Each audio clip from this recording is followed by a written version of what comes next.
Hi, in the previous video, I summarized the book Academically Adrift.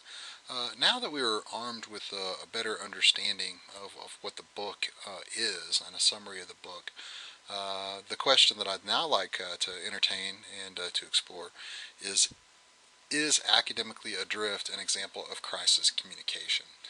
And I'll answer that question at the conclusion of the PowerPoint. So, the AAUP, in its publication Academe, basically says that Academically Adrift is an example of crisis communication.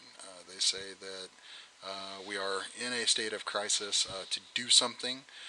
They say that governors and state legislators have been backed into a corner, and because higher education isn't able to show that it is indeed fostering good learning outcomes, that we are now in a state of crisis. The authors, however, say that higher ed is not in a state of crisis.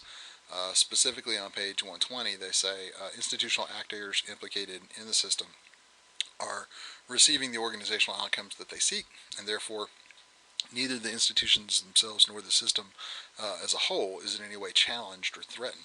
And specifically, what they say is that the students are getting the grades that they want, the instructors are having the opportunity to focus on research, university presidents get to come in from private organizations and get jobs where they work relatively short hours compared to the private sector and still make big exorbitant salaries that they're then eligible for state retirement benefits.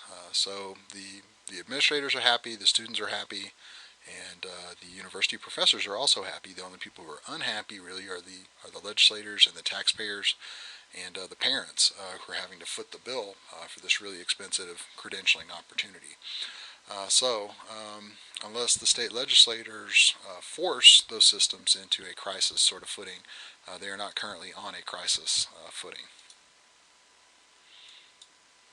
And next we'll look at a rhetorical lens through which to examine the textbook Academically Adrift. And the lens here is that of crisis communication. These are in vogue these days, and in particular, the situational crisis communication theory is being research verified, extended, and defended in a lot of academic literature these days. And situational crisis communication is an example of the communication theory or the rhetorical lens that we will use to analyze Academically Adrift. First, we'll begin with a definition of terms. Definition of the word crisis: a major occurrence with a potentially negative outcome affecting an organization, company, or industry, as well as its publics, products, services, or its good name. And specifically, situational crisis communication theory says that there's two types of crises. There's a cobra, and then there's a constrictor.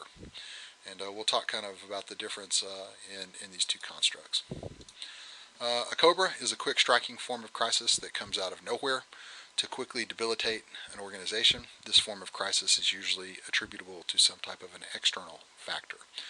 And here you could think, the oil spill in the Gulf. The BP Gulf oil spill is a good example of that. It kind of struck from out of nowhere to become a huge crisis that they needed to communicate. As opposed to a constrictor crisis, which is a slow burning form of crisis that develops slowly over time. This form of crisis is usually attributable to the organization's inability to creatively solve a persistent problem. And a good example of that would be the crisis that we face in higher education right now. We've been knowing for quite some time that we have negative learning outcomes. We've been aware of the fact that there's not a significant amount of learning happening in college classrooms for a while, but we really haven't changed the way that instructors are credentialed or trained. Really haven't done very much to solve the problem. So the crisis that higher ed faces much more a constrictor crisis. Within crisis communication, there's different types of responses to crisis situations. There's defensive responses and there's accommodative responses. Defensive responses attempt to deflect blame. Accommodative responses accept responsibility. Some example of some defensive tactics. You attack the accuser. You deny that there's a problem. You scapegoat people who are attempting to vilify you. you make excuses for yourself, and you justify your actions. Those are defensive types of postures. Or there's accommodative types of responses, and those might include strategies such as ingratiation, corrective action, a full apology, or mortification. And in mortification, you're just shocked that this has happened, and you're mortified just as much as the victims are. So let's talk about all of those. Academically Adrift is, in my opinion, not an example of crisis communication because it doesn't really engage in any of these different types of responses. Academically Adrift is not attacking the accuser, which would be those state legislators or those groups of parents who are saying that there's not any learning happening. They're not denying that there is indeed no problem to see, here within higher ed. Furthermore, Arum and Roksa are not scapegoating individuals who say that there's a problem. They're not making excuses. This is why things are. And they're not providing any justification that higher education shouldn't be increasing critical thinking as it's measured on the Collegiate Learning Assessment, or the CLA. Conversely, they're not being accommodative either. They're not ingratiating or sucking up to the constituencies that are blaming it. They're not engaged in some type of corrective action to immediately fix the problem. They're not issuing a full apology, and they're not particularly shocked that the lack of learning and the lack of critical thinking that's happening is happening. So if these types of responses are indicative of true crisis communication types of responses, then the answer to the question posed in the first slide would have to be no. That Academically Adrift is not an example of crisis communication.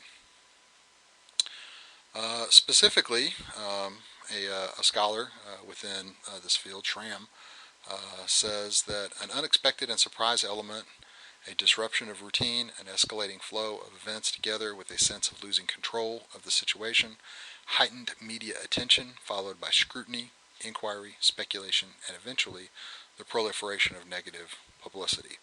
All of those things are things that are indicative of a crisis response to a situation.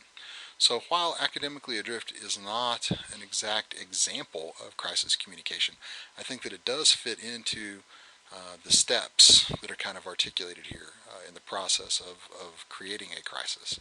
And specifically, I would say that Academically Adrift is an example of scrutiny, inquiry, and speculation. They scrutinized that learning, they inquired about it, and they speculated about ways that could be fixed, possibly solved. So all of those things together, the lack of learning, the escalating college costs, the decrease in professorial staffing at universities, the emphasis on amenities and on things that are external to learning at universities have all created kind of a perfect storm. And there is a storm brewing in higher education, and the continued ineffectiveness of college graduates, perception that professors don't work particularly hard, the realization that college typically costs more than it's worth, the Occupy movement bringing the issue to the forefront of the public policy debate. People in the streets tends to make for a crisis. Added to that, we have a Republican/Tea Party takeover of the Supreme Court, Congress, and most of the state legislators.